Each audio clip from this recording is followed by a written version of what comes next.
Welcome to the Huberman Lab podcast, where we discuss science and science-based tools for everyday life.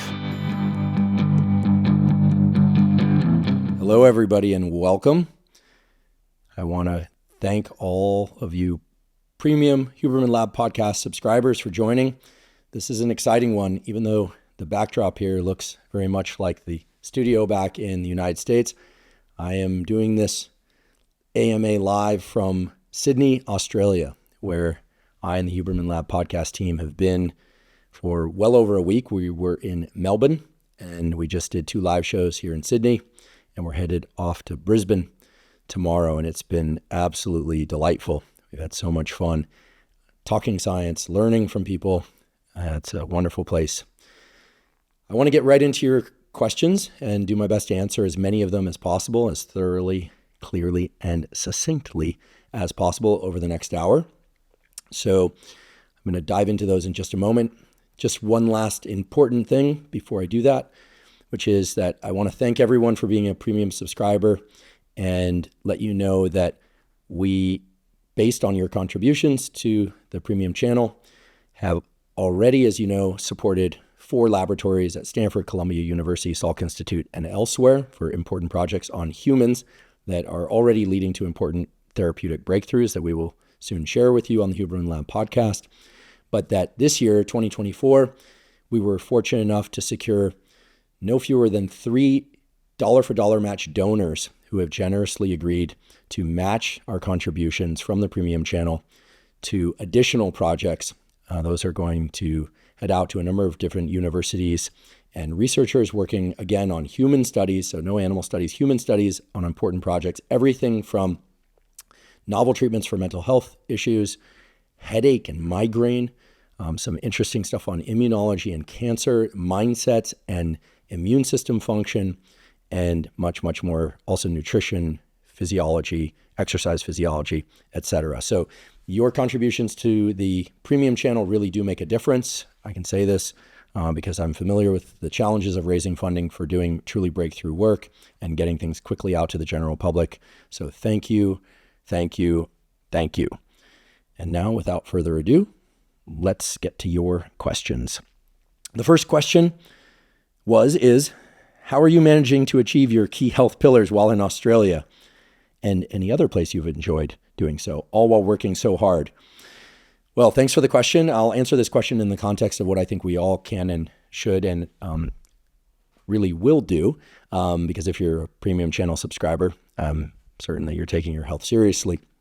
So first off, I think there's a bit of a misconception about the protocols on the Huberman Lab podcast, being that we are all, including myself, super, super regimented about them to the point where we don't enjoy other things in life. And that's simply not true.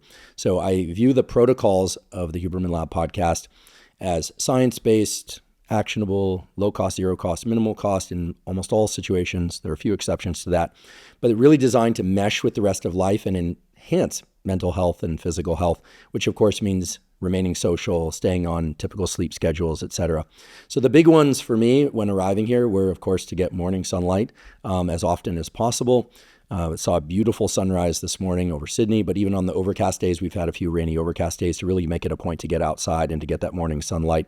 Also, our crew did travel in with a red light, not a red light panel, although I do have a couple red light panels, those little portable ones that I use from time to time. The red lights I'm referring to in reference to answering this question are the red lights, which are just red light bulb that I actually travel with a little red light bulb unit. It's just like a small, screw-in unit. You plug it in here with an adapter, of course. And then in the evening, we've switched off the lights in the place where we're staying, and it just brings the overall levels of cortisol down low very quickly, and it makes it very easy to get to sleep each night. It makes a big, big difference. And this is a very low-cost tool. You could essentially purchase any red light, even red party lights, and put those up and then switch off the regular overhead lights. It makes a big difference.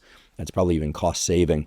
We've also stayed fairly regimented about exercise. So this morning, we took a great jog down to the ocean, jumped in the ocean. If you don't have access to an ocean on vacation, just getting outside and getting some movement early in the day can help shift your rhythm.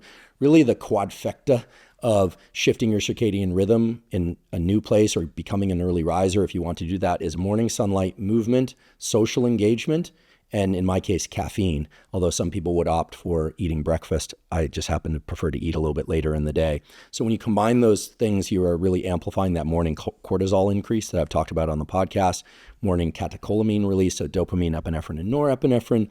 And those act in synergy to create more early day and daytime mood focus and alertness and enhance the transition to nighttime sleep. But of course, that dimming of the lights and maybe even red light in the evening really, really can help.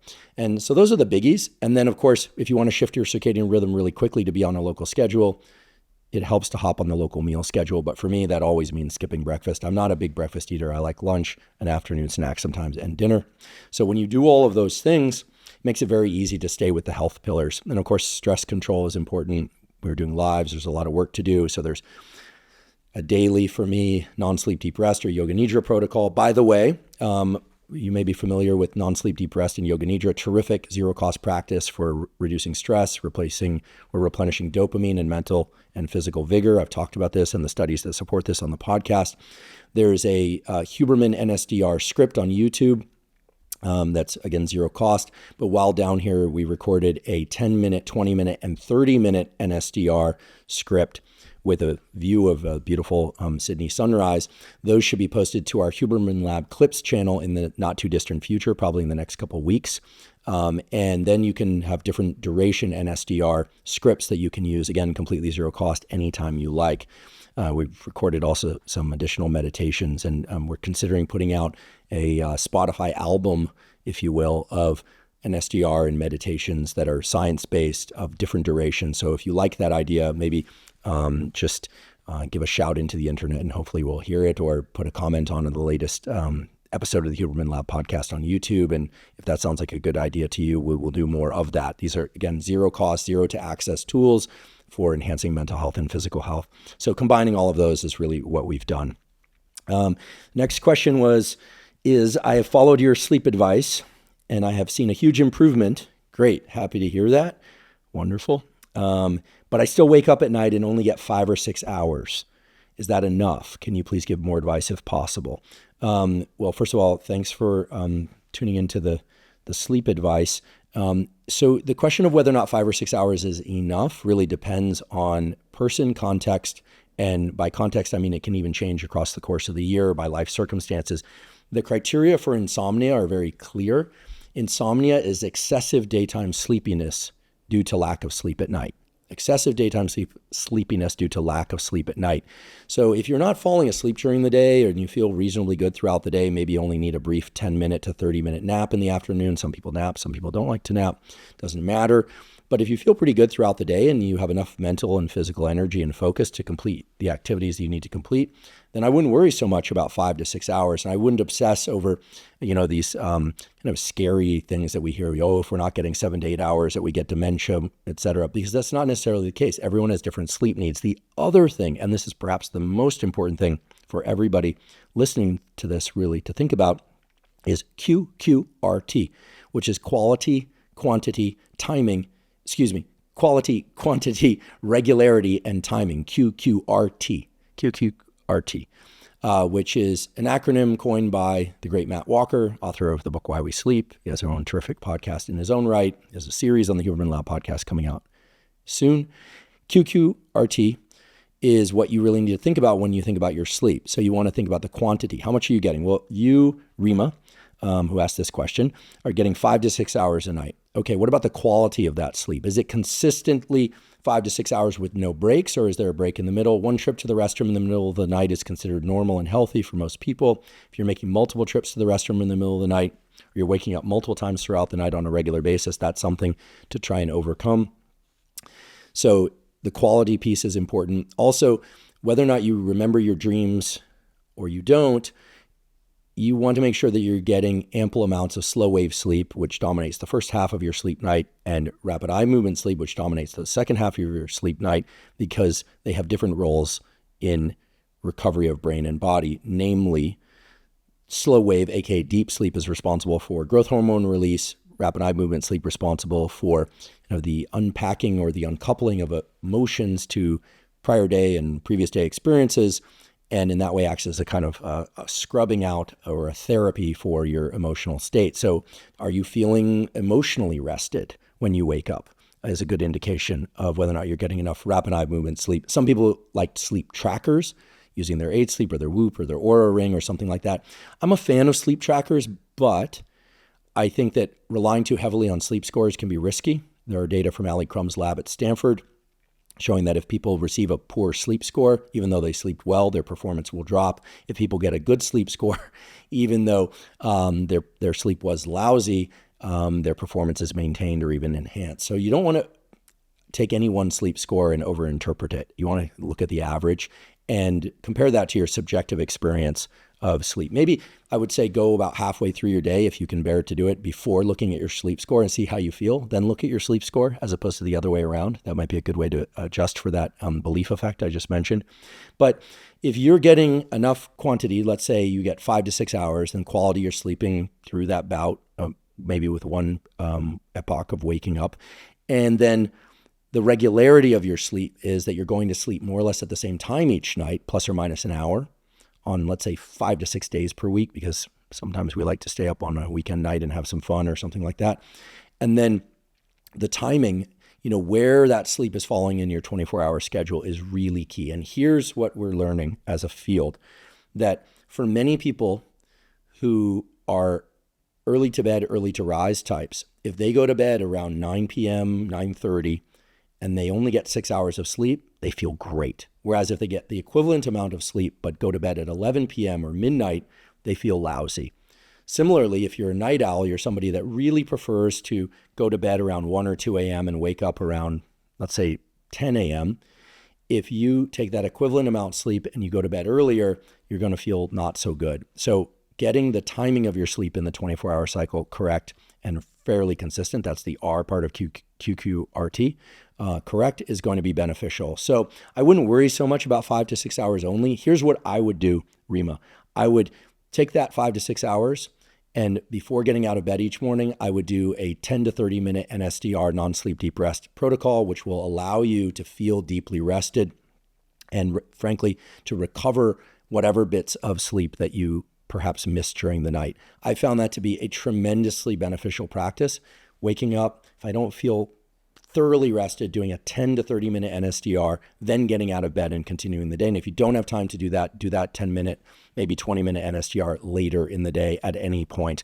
And I think you'll see terrific results, not just because you're recovering some sleep that you lost perhaps during the night, or maybe you just need 5 to 6 hours, but also because you'll get better at falling and staying deeply asleep through the practice of NSDR in the morning or at some point throughout the day. I wouldn't recommend anything else elaborate unless you're feeling really exhausted during the day, in which case then I would move to some of the more advanced sleep tools. I've had vertigo. I should announce this is a question. I'm not just telling you about my vertigo. I've had vertigo on and off and wonder what causes it. Is it hormones, adrenals, otoliths moving around? This person knows about the cochlea. Hydration, virus exposure. Zenana, I think is how you pronounce your name. Forgive me if that's not the correct pronunciation, Zenana. So vertigo is very interesting. Unfortunately, it's uncomfortable, but we can learn a thing or two right now that should be able to help you, Zenana, and others, even if they haven't had vertigo. So vertigo, this perception of falling or dizziness, needs to be distinguished from lightheadedness. So if you're ever feeling dizzy, it's worth stopping and sitting, or if you can't sit, standing and closing your eyes and asking yourself a question.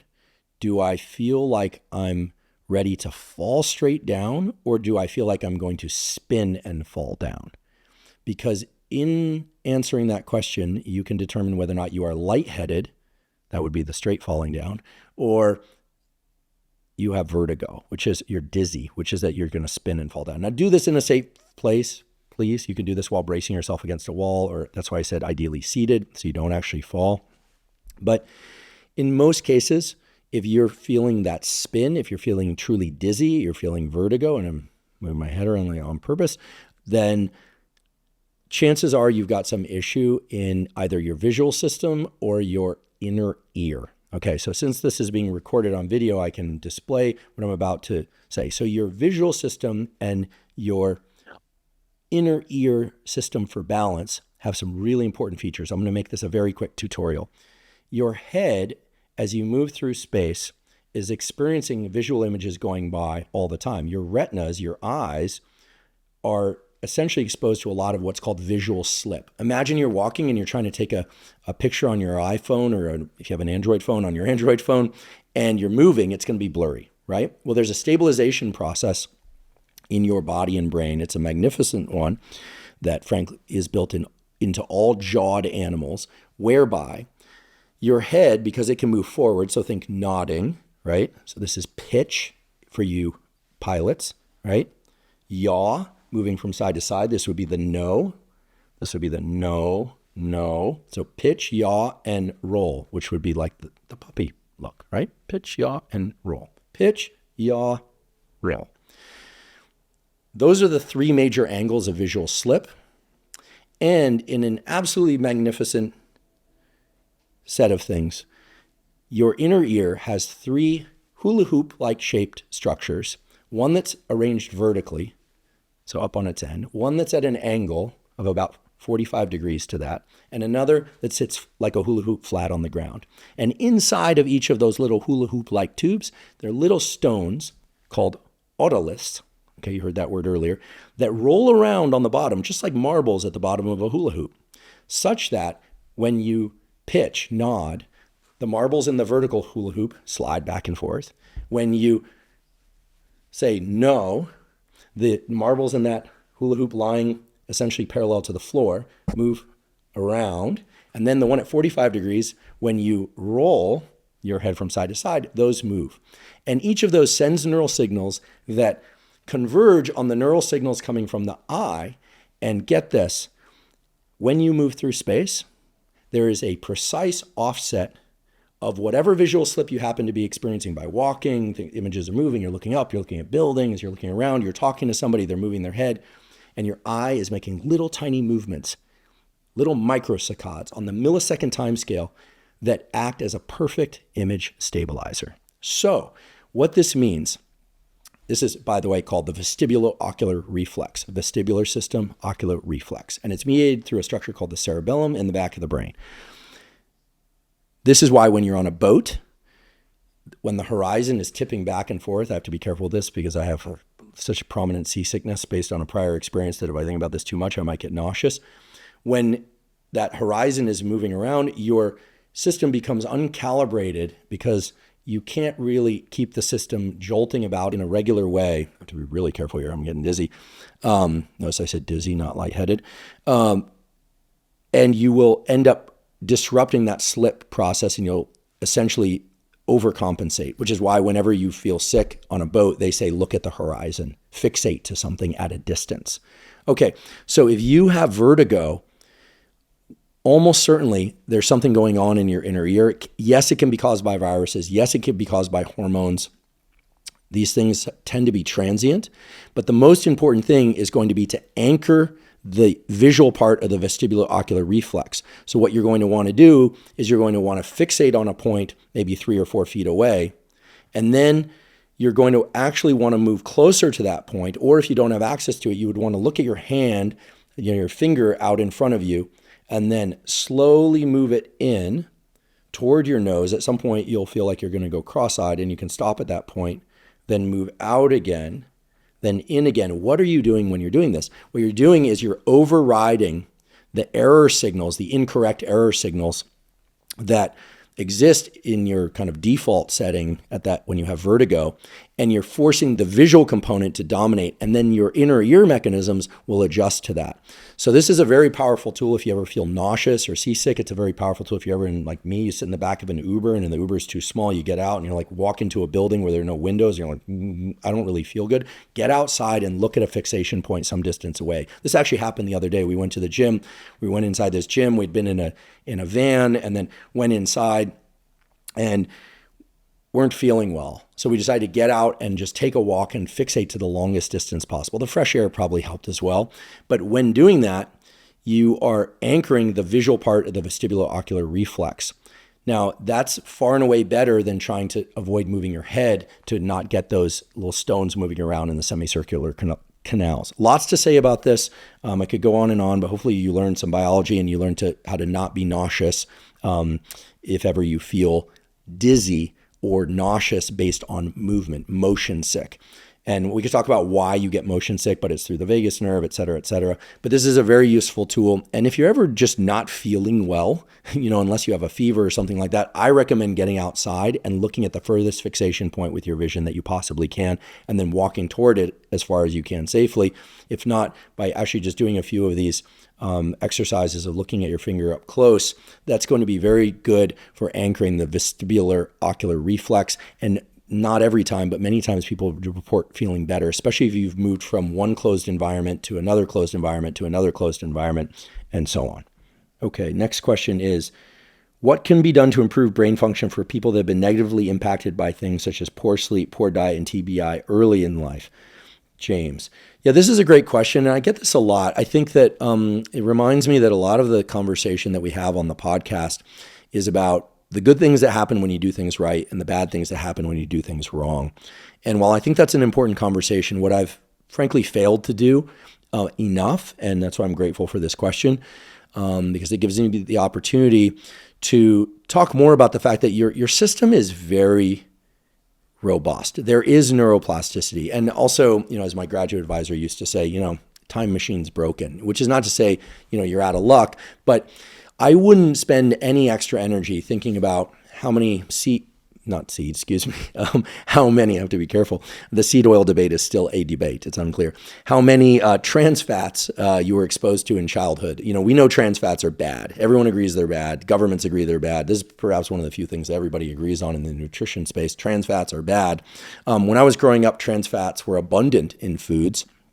There were probably fewer of certain things that we have more of now that are bad. But, we ate a lot of trans fats. We had margarine in our fridge. There were other things that probably weren't good for us that we consumed. And every once in a while, I'll think, gosh, if I had only been eating, grass-fed meats and fruits and vegetables and healthy grains as I do now back then, imagine how much healthier I'd be. But I really don't spend too much time on it, and I don't think you should either. I think the most important thing to remember is that biological systems, unless they're really damaged, you're talking about a major injury, and even then, they're very robust. You can overcome years, decades of poor use or misuse of those systems. That said, if you have the opportunity to take care of them now, I highly suggest you do. So, for instance, if you haven't slept well for years, now's the time to get it right. I wouldn't worry about the past, truly.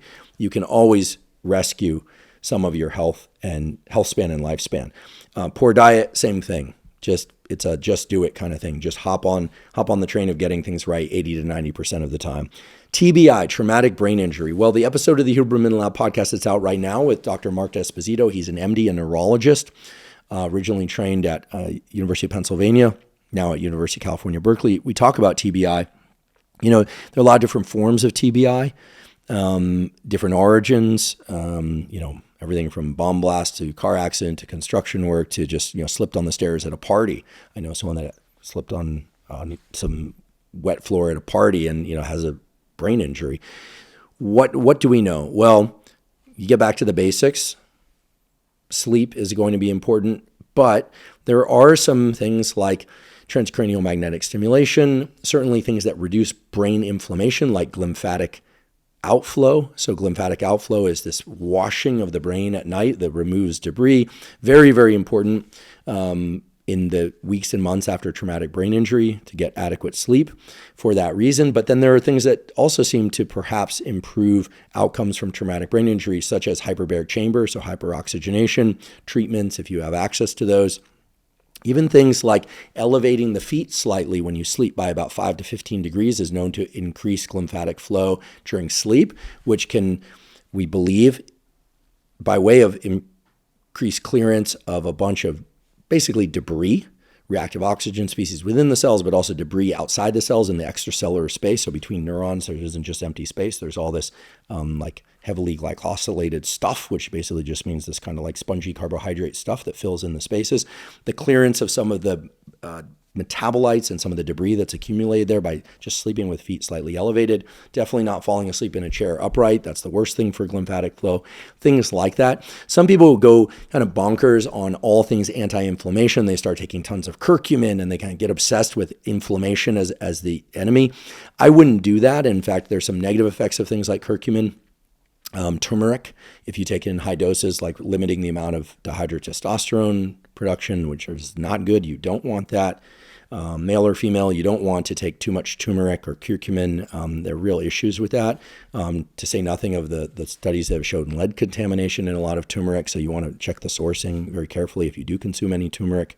A little bit is probably fine. Cooking with it is fine. But we're talking about supplementation and just really not trying to turn inflammation into this terrible thing to the point where you're starting to do other things that are potentially damaging. There's some really interesting evidence that 5 grams, maybe 10 grams, depending on your body weight, of creatine monohydrate per day can enhance creatine phosphate metabolism in the forebrain and enhance brain function under conditions of high altitude or TBI. I take 5 to 10 grams of creatine, just creatine monohydrate powder. And frankly, any creatine monohydrate powder should be sufficient. There are other forms of creatine. They are not any better. Creatine monohydrate is the least expensive, fortunately. That mixed in water, you take it with or without food. Some people ask, does creatine make your hair fall out? No, it does not make your hair fall out. But some people do experience an increase in DHT with creatine monohydrate, and there can be a DHT hair loss link. So if you think you're losing your hair from taking creatine, then stop and do the control experiment. It should grow back. But 5 to 10 grams of creatine monohydrate, something to explore hyperbaric chamber, something to explore excellent sleep. Definitely do that. And I just wouldn't obsess over past ills or wrongs to the extent that it impacts your ability to try and correct those in the present. I would say that about most everything. But then again, I understand that as humans, because we can remember the past, the present, and the future, that sometimes, it's difficult to let go of the mistakes of past that we made, but that's just simply being human, and I don't have a solution to that. Are we any closer to finding the cause of OCD? Well, I think we know what causes OCD. I think it's pretty clear that OCD is some form of miswiring in the basal ganglia, the structures of the brain that are involved in go action and no-go, withholding action type behaviors. And some malwiring of those structures to the dopamine reward system. Because here's what's interesting about OCD. OCD involves obsessions, obviously, that's the O in OCD. Compulsions, the actions, that's the C in OCD. But in a kind of weird twist of the neurology, OCD is a situation where the compulsion does not remove the obsession, rather it exacerbates it.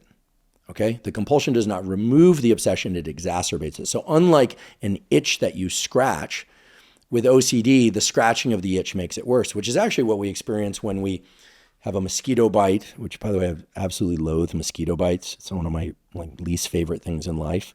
I have about 3,600 and counting pet peeves. That's definitely high on the list of those. The obsessive compulsive disorder is one that really needs to be treated, frankly, neurologically. It's one for which there are behavioral interventions, but it's clear that adjusting the pharmacology of the neural circuits involved in OCD really can help. There are behavioral treatments, but for severe cases of OCD, it's just very, very clear that interventions, which include SSRIs, which have been demonized. A lot of people say, selective serotonin reuptake inhibitors are terrible, blah, blah, blah.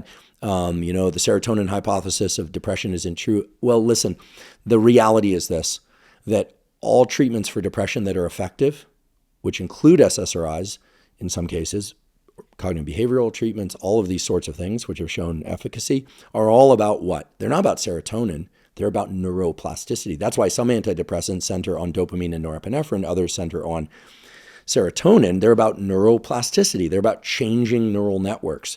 They're not about a neurochemical per se, but the neuromodulators, such as serotonin, allow an access point. They are a wedge into the neuroplasticity process.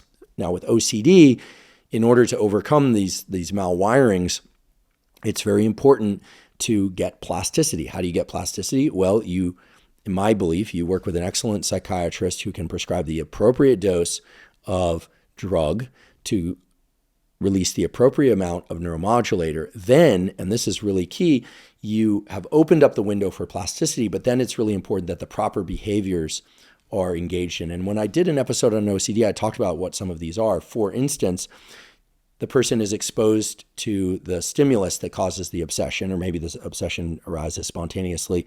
They feel the impulse to complete the compulsion, the behavior, and they resist with the support of a therapist, but they're doing this in the context of having elevated levels of serotonin or some other neuromodulator that then allows fewer trials of resistance, fewer times of needing to withhold the behavior that this person so badly wants to perform because it's coming from within, as this compulsion, literally. Then they are able to achieve plasticity more quickly, perhaps also transcranial magnetic stimulation. So a conjunction of correct behavior, the withholding behavior, maybe a replacement behavior that's often used, use a replacement behavior with the appropriate neurochemical milieu is the solution to OCD. Okay, next question is, if I'm just going to New York City from San Francisco, how do I control shifting my circadian rhythm by only 3 hours? So if you're going to New York City from San Francisco, the best way, frankly, would be to get up an hour earlier 2 days before you head off to New York, and then another day you might try and shift by 2 hours before you go, and then head to New York and do the last shift on the last day.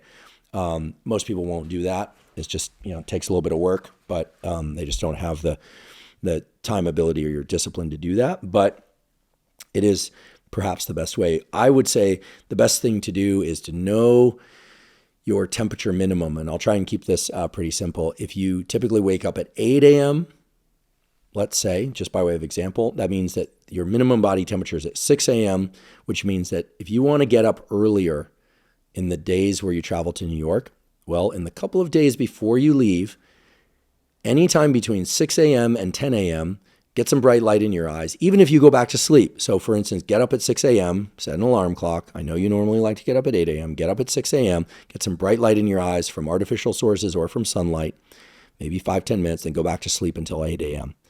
You do that again the next night, and then you head off to New York. You'll find the shift to be much easier. Now, here's what you don't want to do. You want to make sure that you do not view bright light before 6 a.m. So in the middle of the night, if you get up, you need to use the restroom, try and use dim lights, as dim as is safely possible, etc. And what are you doing when you're doing this? Yeah, I could get into a long description of the science behind this, and I'll probably do a podcast all about this at some point.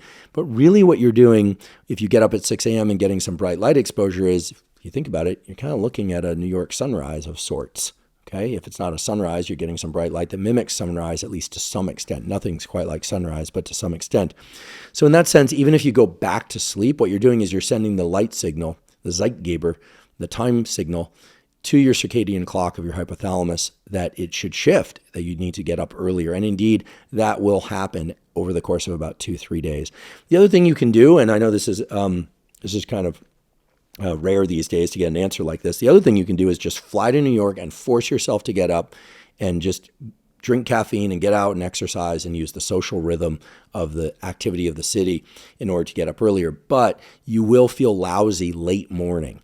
And so you would only want to do that if you could access a brief nap of anywhere from 30 to 90 minutes late morning, and then you'll feel fine.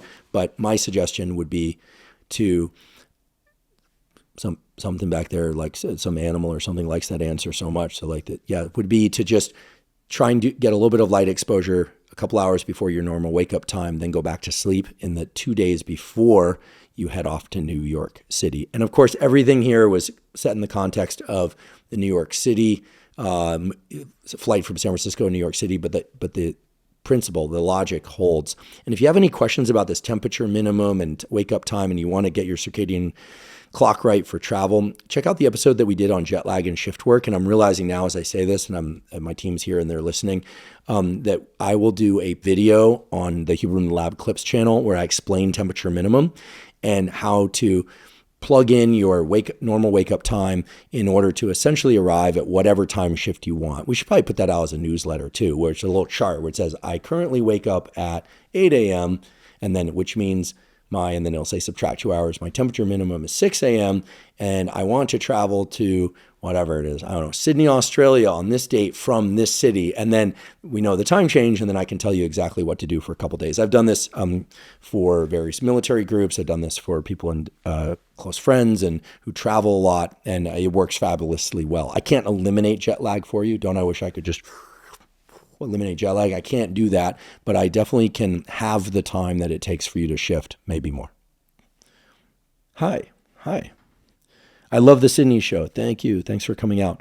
Thanks for coming to Australia. Thanks for having us. I take fish oil, but I'm not sure I'm getting the dose right. What are your thoughts on fish oil and dose? I have lots of thoughts on fish oil. I think it's a terrific tool. I think every time I see a study or a news article saying fish oil not shown to, I just go, oh gosh, all right, well, listen, whoever's wrote that article, I take no pleasure in your declining health span or lifespan, but whatsoever. But the rest of us are going to be taking fish oil. And here's why. There's just so much evidence that getting enough omega-3 fatty acids is great for brain health, body health. And I think that the issue around fish oil is typically around contaminants. So you want to make sure that it doesn't have loads of mercury. So things like sardines, cod liver oil, etc. You can get those from natural sources, except there's one problem. I hate sardines, and I don't want to slurp down a bunch of cod fat. I'm just not interested in that. So if you eat a lot of fatty ocean fish and it's really clean fish, great. I don't. Most people don't. So I believe in taking a high quality fish oil. There are a lot of different sources of these. In fact, in the episode that we did with Dr. Rhonda Patrick, there's a link in the show note captions, I believe, that takes you to a chart of the different fish oil sources and their relative levels of contaminants, et cetera. But most of the reputable brands out there are not going to have any contaminants because they've been cleaned out. It's been checked for. So I take the fish oil from AG1 or from Momentous. That's just me. There are a lot of other great sources out there. But I will say this, that's when I'm traveling and I take capsules. Typically, I like to take it in liquid form, and I will take it in liquid form. I have no financial relationship to the liquid non-capsule forms of fish oil, and I get the one that has a lemon flavor to overcome the absolutely disgusting flavor of cod liver oil. I guess, I don't know, presumably cod like the taste of cod liver oil, but I don't. So that's what I do. I'll take a tablespoon of that once a day in a protein shake. It tastes like lemon. It doesn't taste like cod, thank goodness. And when I travel, I take the capsules from AG1 or Momentous, or they're excellent ones from other sources. Okay, lots of great sources out there. Now, what are we trying to do when we take fish oil? Yes, it can reduce inflammation. Yes, it can do a number of different things, but that's all by way of omega-3 fatty acid intake, right? Most people get far too much omega-6, right? This is why there's a seed oil debate. We're not going to have that debate now. We'd put us all to sleep, frankly. The key thing is to get enough omega-3s, and they're hard to get unless you're eating krill. So unless you're a large, baleen whale, you're probably not eating that much krill. If you're getting fatty fish, great. But when you take an omega-3 fatty acid in the form of fish oil, or you eat sardines for that matter, what you're getting essentially is the substrate for a lot of other important building blocks, not the least of which is the lipid bilayer that surrounds the neurons of your brain. And so basically the omega-3 fatty acids provide the substrate for some key building blocks of nerve cells and other cells in the brain and body. And this is perhaps the most important reason I can think of, when you get out past 1 gram of the EPA form of omega-3, 1 gram of EPA form of omega-3 per day, it's clear there's a either mild to moderate antidepressant effect, so much so that one can, in some cases, talk to your psychiatrist or psychologist, partially offset the dosage of any antidepressant. I am not telling you to go off antidepressant medication and go on to fish oil. That is not what I'm saying. I'm just saying that there's some impressive clinical trials showing that fish oil, if taken at dosages of 1 to 3 grams of EPA per day, can have a mild to moderate antidepressant effect. And I don't know anyone that wouldn't want to have better mood. So I take 1.5 grams of EPA, which is not to say 1.5 grams of fish oil. You need to look at the package and see how much fish oil, but then look at how much EPA. And typically it's less than 1 gram per serving. So you may have to take 2 servings. Some people say, well, is it safe to take 2 servings? I don't see any reason why not. And then, of course, there are the high potency fish oils for which there is certainly 1 gram or more of EPA. Keep in mind that all this discussion about fish oil might sound kind of health food hippie store forgive me, hippies, health food store kind of stuff. But the reality is that EPA, high concentration EPA, is actually a prescription drug in the United States and elsewhere, prescribed often for enhancing mental health, enhancing cardiovascular health, and on and on. So, we're not out on a limb or out on a fin, as it were, when we're having this discussion. We're actually just talking about something for which there's a lot of clinical evidence, there's a lot of biochemical evidence, there's a lot of mechanisms. So I take anywhere from 1 to 2 grams of EPA per day, even if that requires taking 6 rather than the suggested 3 capsules per day, or taking a full tablespoon or even 2 tablespoons of fish oil. And frankly, most people are getting too much omega-6 fatty acids and not enough omega-3. So shout out to the fish oils. What is the recommended protocol for measuring hormone levels? Interesting. How frequently do you advise monitoring these levels to accurately determine their typical range? And I just have to try and pronounce your name, Volod Reznichenko. What a cool name, Volod Reznichenko. I'm a big fan of 2-syllable first name today. All right. So Volod Reznichenko, thank you for this question and the opportunity to try and pronounce your name. So hormone levels. I think a good thing to do is, in the absence of any apparent or suspected endocrine dysfunction, right? So we're talking about, you feel pretty good. You're wondering if you're good if I say good under the hood, that just sounds like weird. It rhymes. So if you're feeling pretty good, I recommend getting your hormone levels checked once, if you can, if you're still in your teens, in your late teens, after you've gone through puberty, to establish a sort of baseline. Most people won't do that because it's too late. I didn't do that. Once in your mid-20s, again, we're talking about no suspected or apparent endocrine dysfunction, okay, in your mid-20s. So you have a baseline, something to compare to when you were in your, say, 18 to 20, and again, when you're 25. That would be ideal. And then again, I would say when you're 30, and then start once a year, starting when you are 40 or older. I think that just logically, I would love to know what my hormone levels were when I was 25, when I was 30, maybe when I was 18, 25, 30, 35. And actually 35 is when I got my first blood draw for just getting a look under the hood. Like, what's there? What are my estrogen levels? What are my testosterone levels? What are my growth hormone levels? This kind of thing. And then once you're 40 and older, I think once a year minimum. And I realize that some people out there are going to say, well, that's ridiculous. What are you going to do with that information? Well, you're going to do a lot with that information. You're going to figure out whether or not your LDL cholesterol is in healthy range. You're going to figure out whether or not your ALT is in healthy range. You're going to figure out whether or not your ApoB is in healthy range. You're going to figure out a lot more than just whether or not your testosterone is, 400, 600, 800, or 1200. And I think we also need to be careful about overinterpreting results of hormones, because a lot of it has to do with the ratio of testosterone to estrogen, or the ratio of free testosterone to testosterone, both in men and women.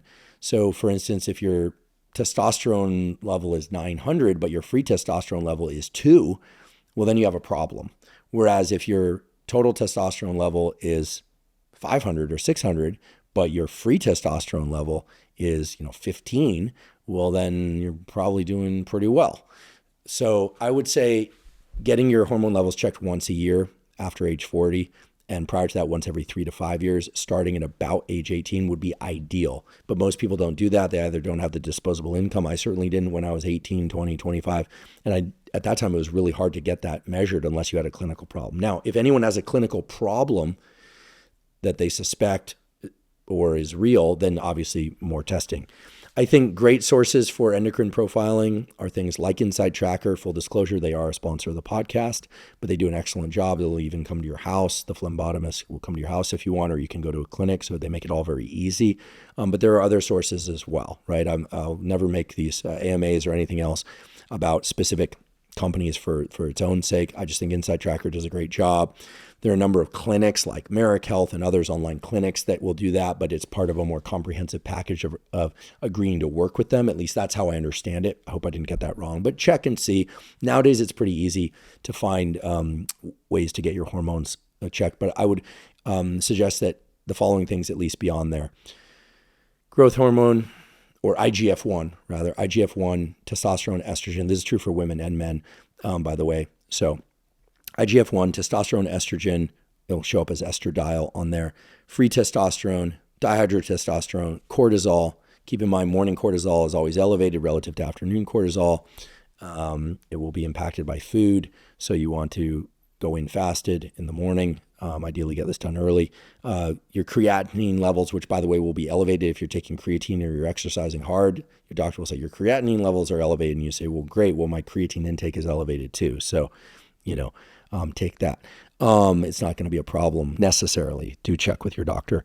LDL cholesterol, ApoB, and there are probably a few others that would be good to have in there for men and women. Sex hormone binding globulin, SHBG, and for women especially, progesterone and prolactin, and any of the progestins are going to be important.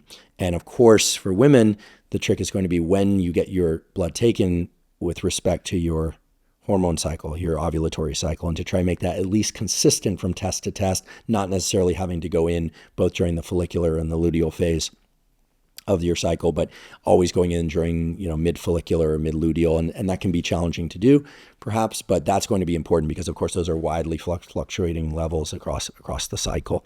But unless you're really obsessed with your hormone levels and analyzing them, taking them at multiple times throughout your menstrual cycle, probably not necessary unless you're starting to think about conceiving or there's some issue, PCOS or other issue. Okay. I find that I need to do NSDR after working out. Any thoughts on this? Yes. Well, first of all, I'm glad you're using NSDR, a zero-cost tool known to replenish mental and physical vigor. Works so well. I think it's great. I think it probably is accelerating your recovery. I think this tells me that you're probably working out really hard and hopefully not too long.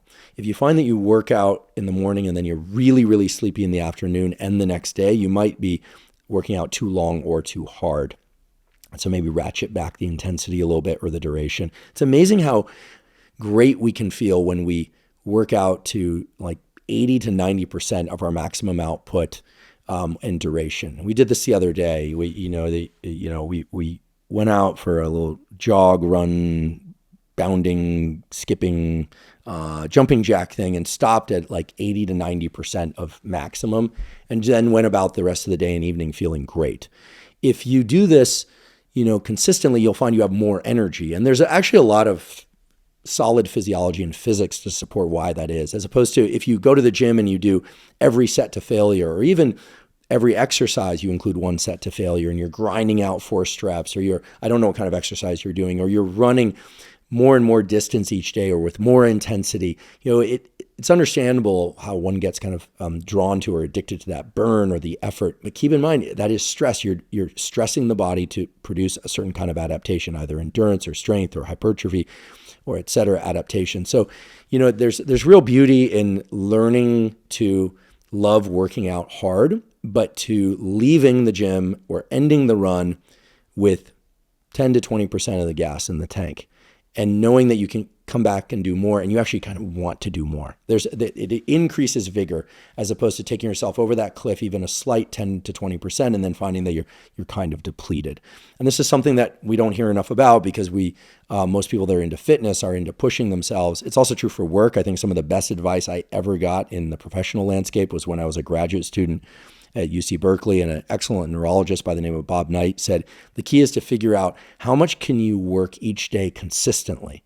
If that's 4 hours a day, fine. If that's 8 hours a day, fine. We're talking with weekend breaks because that was in the era of weekend breaks. Maybe a weekend every once in a while where you have a deadline. But by thinking about what you personally can really do consistently while maintaining sleep and mental health and physical health, you're going to go a lot further than doing, like, for instance, what I did, which is, maniac and working 100-hour weeks as a graduate student and then ending up sick 4 times a year and missing out on a bunch of days when I could have been in lab. So these days I try and get as much focused work done as possible, but try and make that as consistent as possible, if not from every day to the next, over time. Figure out what those averages are and don't be ashamed of those averages. I would say declare those averages to people so they know what to expect. And the fact that you can do more does not necessarily mean that you should do more, because I think one of the best pieces of advice I ever got in the world of fitness is more important than training hard, more important than doing any particular exercises, more important than anything is to not get hurt. Because if you get hurt, you can't train. So I love that you're doing NSDR after training. I love that you're making that part of your practice, but maybe also throttle back a little bit, because you said I have to do it after training. Maybe throttle back a little bit on the duration or intensity of exercise and see how you feel. What can we do to optimize the functioning of our gut-brain axis? That's very simple. Get enough sleep. In addition to that, avoid excessive intake of antibiotics, but if your doctor prescribes them, take them. I am a believer in antibiotics, okay, before the internet jumps on me. I'm not anti-antibiotic. I always want to say that. I'm not anti-antibiotic. I am not pro-antibiotic, but I am pro-probiotics. I'm probiotic. So I think you should ingest 1 to 4 servings of low sugar fermented foods per day. So sauerkraut, kimchi, natto, or kefir, or otherwise whatever you like and fits with your nutrition preferences and plan. I think it's also very important that you don't overuse antiseptics like antiseptic mouthwashes and hand rinses and all that stuff. This was all discussed on a podcast episode I did with Dr. Justin Sonnenberg on the Huberman Lab podcast, which is just to say that Justin, who's a professor at Stanford and is amazing, even said that he lets his kids eat lunch when they've been playing outside without washing their hands before eating lunch, because he wants the probiotic makeup of their gut to be diverse, including from outside. Now, I'm presuming that's not a public park. I'm assuming it's their yard, so we're not talking about gross stuff being on their hands. We're talking about a little dirt here and there. Turns out owning a pet increases the diversity of your microbiome. Lots of things like that. I mean, you don't want to go around, licking people's pets. It's okay to let them lick you, and depending on what your preferences are, but don't lick them. But when you interact with people, you shake their hands or pets, you're increasing the diversity of your microbiome. When you eat low sugar fermented foods, you want to make sure also you get enough fiber, both prebiotic and probiotic fiber, so fruits and vegetables. The fiber debate for me just makes me roll my eyes. I mean, it's so clear that fiber is good for us, for gut motility and for offsetting cancers of the gut. I mean, I realize there are the people out there who are really into elimination diets where they just only eat meat, but I mean, there's just so much good data on fiber, especially from fibrous vegetables. It just seems like, yes. I mean, it's almost silly that we have the debate, frankly, but I'm sure someone out there who's pure carnivore will be shouting. But guess what? You're shouting and you're constipated. Last question. Regarding the subject on tongue cleaning from the oral health episode, can you please share a bit on brushing tongue, scraping tongue, and generally how best to clean the tongue? So tongue cleaning came up on the oral health episode. I talked to 4 different dentists and a periodontist in preparation for that episode. Almost all of them, remarkably, extraordinarily, converged on the same advice, except for some slight deviations around frequency of flossing. It's kind of cool, right? A field where almost everybody seems to agree. I realize that isn't the hugest sample size, but I picked them from diverse locations, backgrounds, trainings, etc. Every one of them said brush and floss your teeth. Every one of them said antiseptic alcohol-based mouthwashes are bad. And every single one of them said that brushing your teeth before sleep is especially important because at night you produce less saliva and you want to be able to remineralize your teeth. That is, fill in cavities that are starting to form while you sleep. So brush your teeth, floss, ideally as well before sleep, but at least brush. And of course in the morning too, for everyone's sake. But if we're talking about tongue brushing and scraping, it was clear that the tongue scraping was advised if done correctly, okay, because there are certain bacteria that grow on the tongue that you don't want there, and that scraping can help with the turnover of healthy bacteria there in addition to removing some of the bad bacteria, but that most people scrape their tongue too hard. And rather, it would be wise to brush your tongue gently with a soft toothbrush. And by the way, you should also use a soft brush for your teeth, but not the same one that you use for tongue brushing. So the takeaway that I was told, and makes a lot of sense to me based on what I know now about the biology, physiology, and care of the mouth, is that you want to use a different soft toothbrush to brush your tongue than the soft brush that you use to brush your teeth. And that you do not need to use anything on it, but if you wanted to put a little bit of salt and baking soda, that is perfectly fine. A lot of people wonder whether or not baking soda scrapes the enamel off the teeth. It actually is low on the abrasion scale. Dentists have, believe it or not, an abrasion scale with a list of things of how much enamel it scrapes off at a given pressure. These dentists have done their work. It's really, really cool. I can't say I always liked dentists. I didn't like going to the dentist. They always seemed like nice people, but now I have newfound respect for dentists. They really care about their craft, and oral health has been kind of pushed to the back seat of the different aspects of health. I consider it one of the major pillars of mental health and physical health, because taking care of your teeth, your gums, your mouth, including your oral microbiome, is critical for cardiovascular health. It's critical for brain health. One of the bad bacteria, Streptococcus mutans, that can proliferate in the mouth, especially after eating sugary foods, can make it through the blood-brain barrier, and maybe it's thought one of the causes of dementia, can disrupt your neurons. Your brain and body is a system. Everything's talking to everything else. And so, yeah, brush your tongue, but use a separate soft brush to do that, and replace it every few weeks to months. That can, I suppose, get expensive, but probably not as expensive as some of the other health issues that were just described.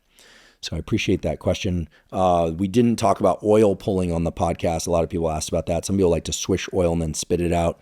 That's that's oil pulling for oral health. All the dentists I spoke to said, nah, not big fans of oil pulling, but none of them said it would be particularly bad. But, so if you enjoy it or you think it works for you, great. But none of them really pointed to any clear evidence that it was going to be beneficial.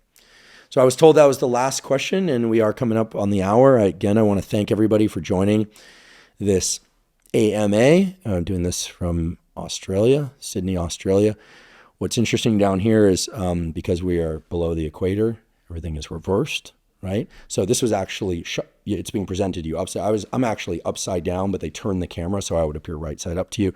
I also, when I'm down here, I drink my AG1. Normally I swish it counterclockwise, but I notice here reflexively I'm swishing it clockwise. So anyway, lots of interesting stuff going on. We'll talk about how that all works. It's not through the vestibular ocular reflex, it turns out, but maybe on a future episode of the podcast about the relationship between location relative to the equator and neural functioning. And I'm just kidding. But what I'm not kidding about is they appreciate that you tuned in. And last, but certainly not least, thank you for your interest in science.